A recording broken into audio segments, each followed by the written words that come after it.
At ATF, our actions to prevent firearms from ending up in the hands of the cartels and other criminals in Mexico are multifaceted. We provide training and technical assistance to our law enforcement partners, including in Mexico, as well as sharing our technology and our expertise in crime gun intelligence. ATF's Mexico Country Office works closely with Mexican authorities to increase the volume and timeliness of firearms tracing through ATF's E-Trace system.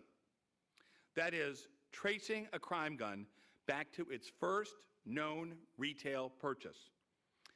This capability is incredibly important because so many of the firearms recovered from crimes in Mexico originate in the United States. Between 2017 and 2022, trace submission from Mexico nearly doubled. And of course, we are ambitious in our enforcement efforts as well. Those extend across the entire country of the United States, working with our federal prosecutor partners to bring cases from the Pacific Northwest to the Midwest of this country, for example. And that's because firearms headed for the cartels in Mexico do not always originate in a southwest border state. For instance, last March, an ATF-led investigation resulted in the arrest of 2 people in Cleveland, Ohio, who attempted to smuggle 90 firearms to drug cartels in Mexico. That is just one example. But of course, many attempts to arm cartels do occur in and around the southwest border. That is why we are committed to Operation Southbound.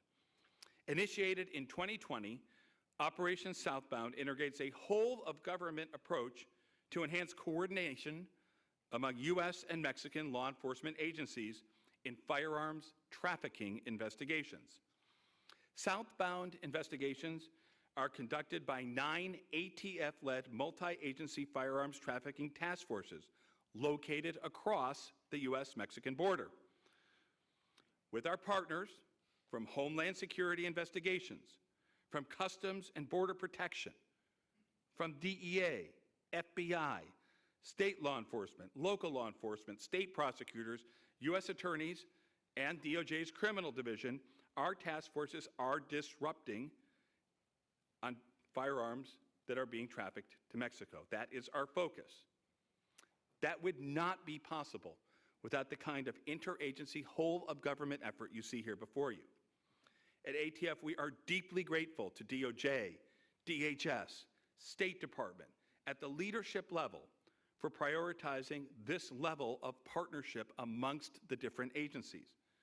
Deputy Attorney General Monaco, Deputy Secretary Tien, Ambassador Salazar, and the U.S. attorneys who cover the border, by the way, all 6 of whom are present for today's meetings, have had an integral part in the program's success.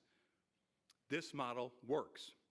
Between fiscal year 2021 and 2022, ATF firearm seizures with a nexus to Mexico increased by double digits, 17%, and ATF trafficking-related investigations increased by triple digits, 217%.